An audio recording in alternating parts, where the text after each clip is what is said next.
ప్రభునామమునకు ఘనత కలుగునుగాక. లూకాసు వార్త 23వ అధ్యాయం 4వ వాక్యం చదువుకుంటున్నాం. పీలాతు ప్రధాన యాజకులతోనూ జనసమూహంతోనూ ఈ మనిషిని యందు నాకు ఏ నేరము కనపడలేదనెను.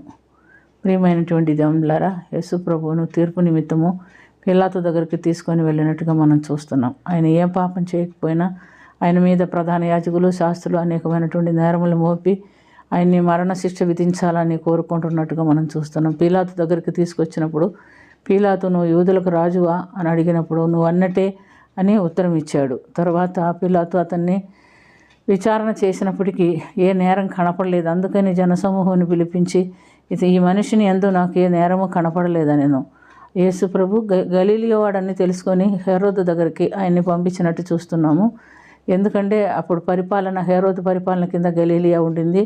అయినను అతను యెరూషలేములో ఉండినందుకు యెరూషలేముకు ఆయన దగ్గరికి పంపించాడు.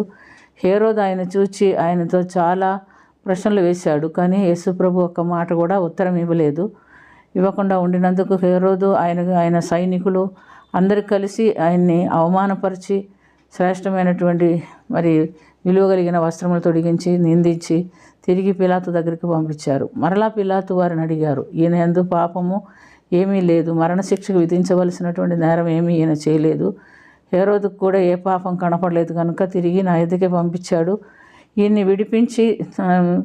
విడిపిస్తానని చెప్తున్నట్టుగా మనం చూస్తున్నాం.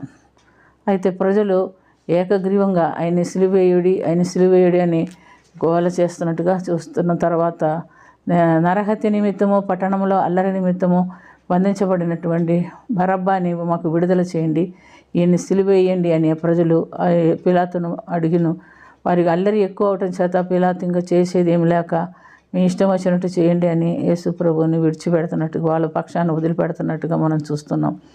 వారు ఆయన్ని పట్టుకొని సిలువ మరణానికి అప్పగించినట్టుగా మనం గమనిస్తున్నాం. ప్రియమైనటువంటి దేవులారా, ఇందుని బట్టి మనం చూసినప్పుడు యెషయా 53:5-8 వరకు చూస్తే ఆయన్ని మన అతిక్రమ క్రియలను బట్టి అతడు గాయపరచబడెను, మన దోషములను బట్టి అతడు నల్లగొట్టబడెను, మన సమాధానార్థమైన శిక్ష అతని మీద పడెను, అతడు పొందిన దెబ్బల చేత మనకు స్వస్థత కలుగుచున్నది, యెహోవా మనందరి దోషమును అతని మీద మోపెను, అతడు దౌర్జన్యం పొందిను, బాధింపబడినను అతడు నోరు తెరవలేదు, వదకు తేబడిన గొర్రెపిల్ల బొచ్చుగా తెరించు అని ఎదుట గొర్రె మౌనంగా ఉండినట్టు అతడు నోరు తెరవలేదు అని ఈ విధంగా ఆయనకి తీర్పు తీరుస్తున్నట్టుగా మనం చూస్తున్నాం. అన్యాయపు తీర్పు తీర్చి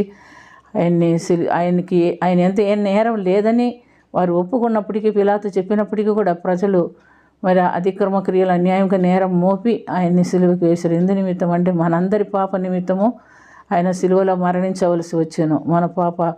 మన అతిక్రమ క్రియలను బట్టి ఆయన గాయపరచబడ్డాడు, కానీ ఆయన ఏం తప్పు చేసి ఆయన గాయపరచబడలేదు. కనుక ప్రియమైనటువంటి దేవులారా, మన నిమిత్తం ఆయన మరణించాడు కనుక మనం ఆయన ఎదుకు వచ్చినప్పుడు ఆయన మన నిమిత్తం తన రక్తం చిందించాడు. ఆ రక్తంలో మన కడగబడి శుద్ధీకరించబడినట్టుగా తన రక్త ప్రోషణ జరిగించాడు. కనుక ఎవరునూ ఈ విషయంలో నిర్లక్ష్యం చేయకుండా దేవుని సన్నిధికి వచ్చి మారు మనసు పొంది రక్షణ పొంది పరిశుద్ధపరచబడిన వారమై ఆ రాజ్యమునకు మనం వారసులుగా ఉండాలని తండ్రి తన ఏకైక కుమారుని లోకాన్ని పంపించి రక్షణ ప్రణాళిక కొనసాగించినందుకు మనం కూడా ఆయనలో విశ్వాసం ఉంచి రక్షణ పొంది దేవుని రాజ్యమునికి వెళ్ళేటట్టుగా దేవుడు మనకు సహాయం చేయనుగాక.